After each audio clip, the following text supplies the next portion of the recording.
سلام علی عبادہ الذین اصطفیٰ اما بعد فاعوذ باللہ من الشیطان الرجیم بسم اللہ الرحمن الرحیم۔ معزز محترم محتشم سامعین حضرات، 15 رمضان المبارک 1443 ہجری اور 17 اپریل بروز اتوار بعد نماز فجر 2022 کا یہ درس حدیث مصطفیٰ صلی اللہ علیہ وآلہ وسلم کا عنوان ہے باقیات الصالحات، اور اس کی یہ قسط نمبر 15 ہے، اور کل والی قسط کا یہ دوسرا حصہ ہے۔ کل آپ کی خدمت میں نے 4 نوافل کا بیان شروع کیا تھا، جن میں سے اشراق کا بیان تو ہو گیا، باقی 3 کا بیان چاشت کا شروع ہو چکا تھا۔ آج ہم چاشت سے شروع کریں گے اور بقیہ 2 بچے اوابین اور تہجد کا بیان بھی آج کی نشست میں ہو جائے گا انشاءاللہ۔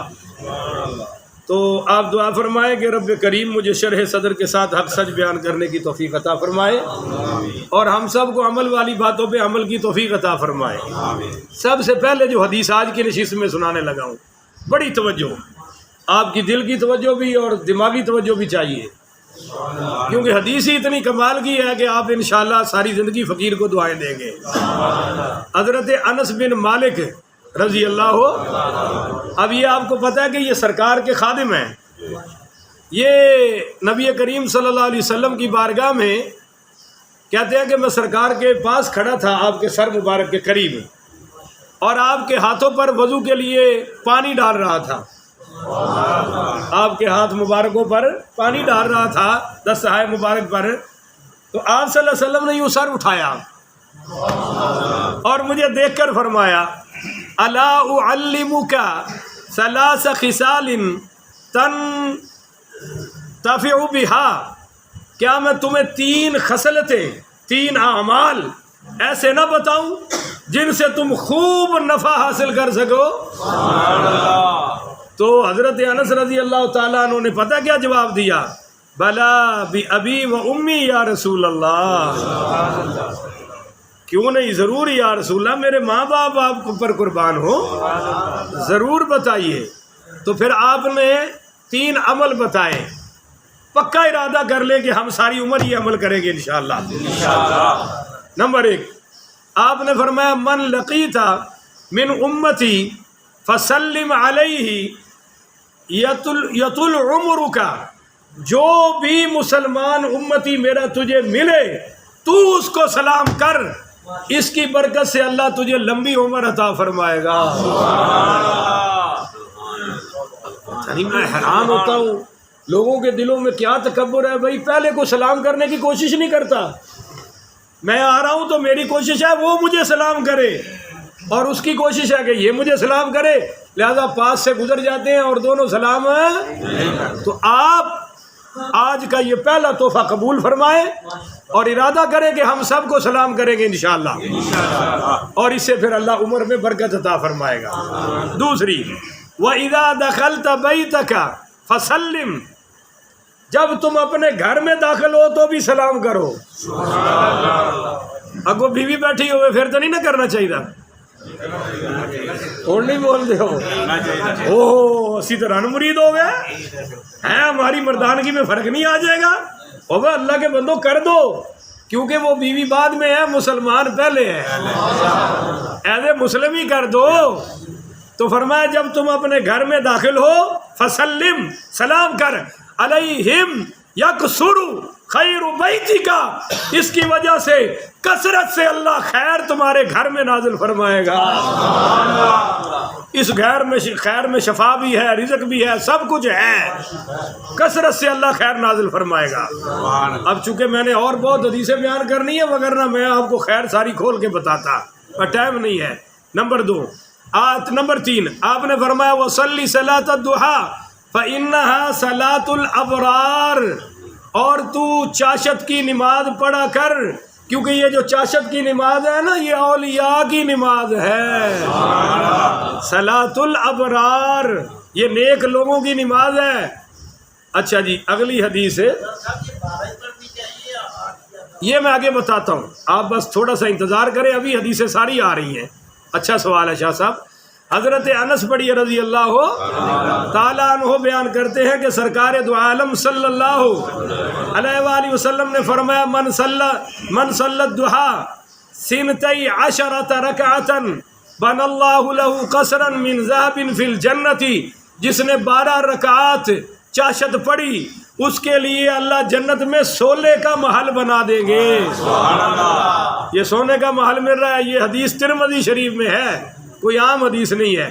حضرت کعب رحمۃ اللہ علیہ فرماتے ہیں کہ سنتا عشرۃ رکعۃ من صلاھا فی یومی سوی المکتوبۃ، کہ سرکار دو عالم صلی اللہ علیہ وسلم نے فرمایا ہے کہ جو فرض نمازوں کے علاوہ دن میں 12 رکعتیں پڑھ لے داخل الجنت، وہ جنت میں داخل ہوگا۔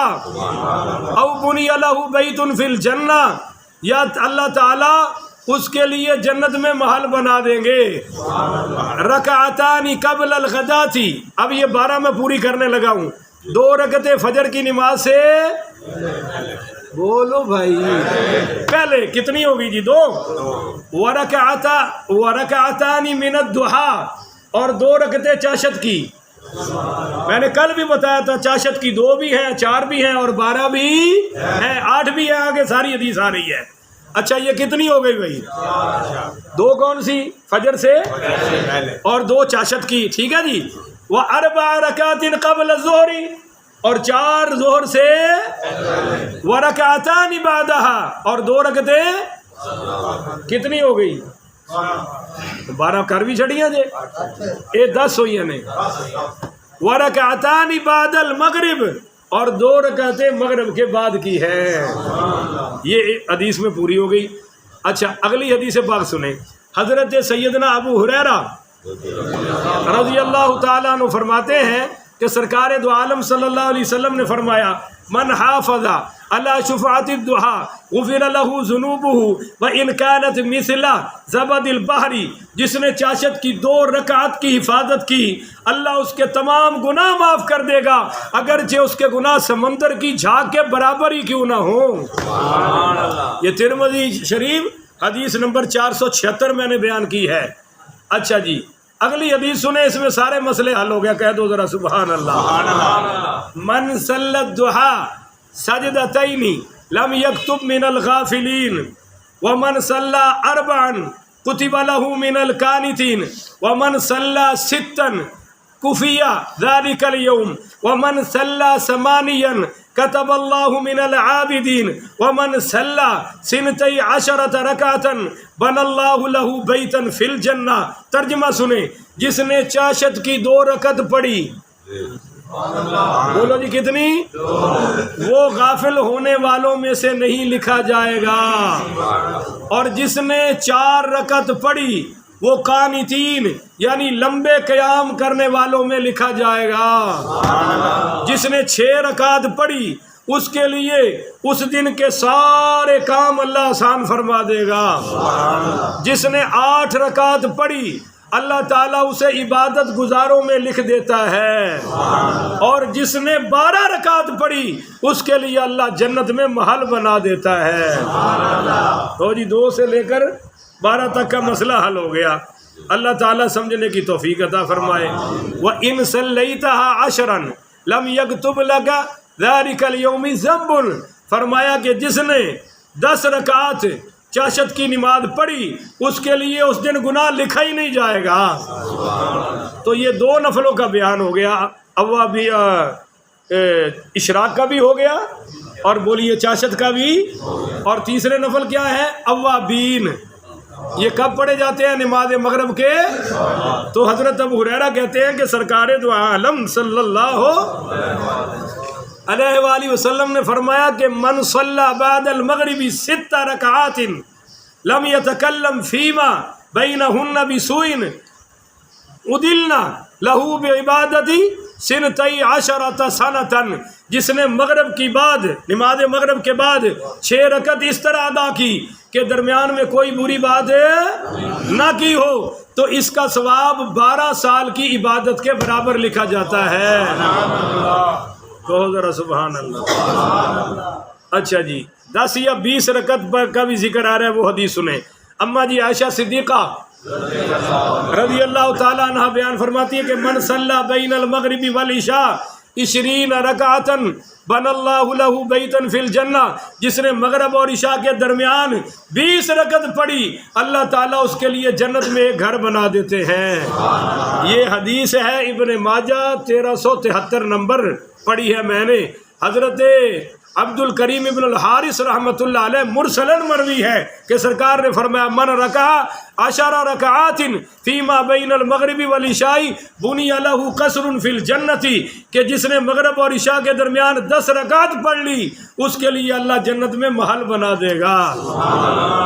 یہ جامع الصغیر سے پڑھی ہے۔ اچھا یہ 3 نمازوں کا بیان مکمل ہو گیا۔ چونکہ وقت تھوڑا ہے، پورے وقت میں میں چاہتا ہوں بات ختم ہو جائے، لمبی بات نہ ہو جائے پھر آپ کہیں گے ٹائم زیادہ ہو گیا۔ تو چوتھی نماز ہے تہجد کی۔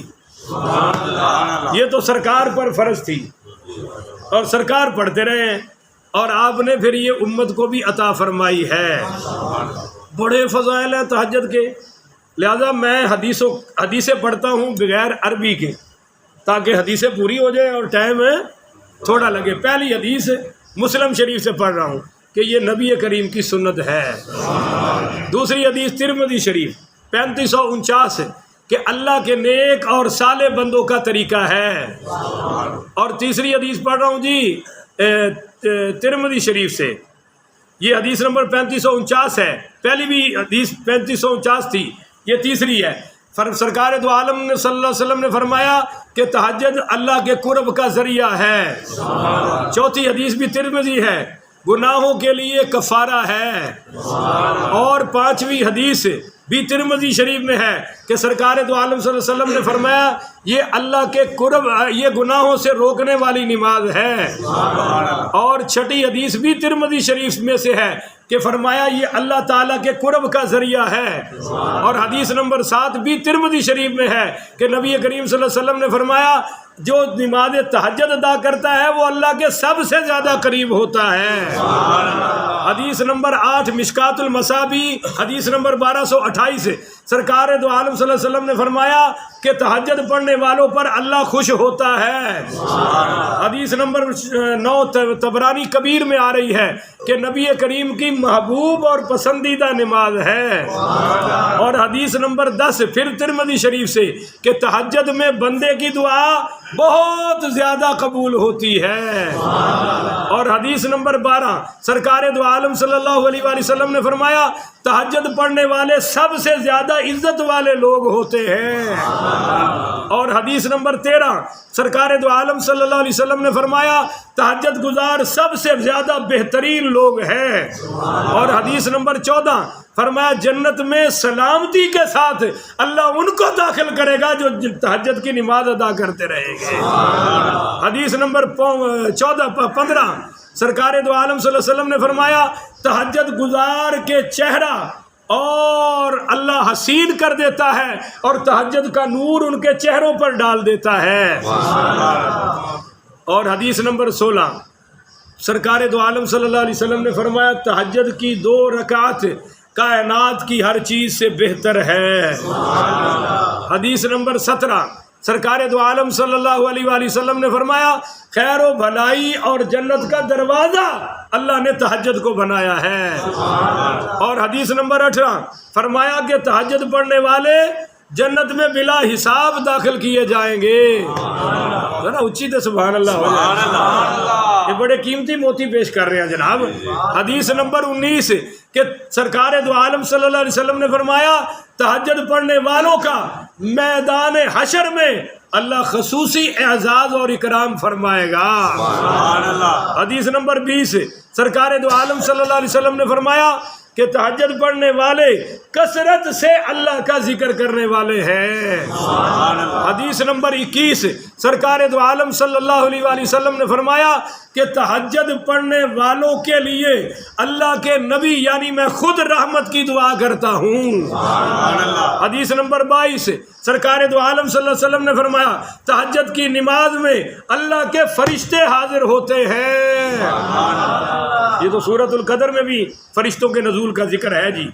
اور حدیث نمبر 24 اور آج کی نشست کی آخری حدیث مبارکہ کہ اللہ تعالیٰ فرشتوں کے سامنے تہجد پڑھنے والوں پر فخر فرماتے ہیں. سبحان اللہ. کہو ذرا سبحان اللہ. سبحان اللہ. لو جی ابھی میرے 5 منٹ پڑے ہیں پر میں اپنے بیان کا انہی الفاظ پر اختتام کرتا ہوں.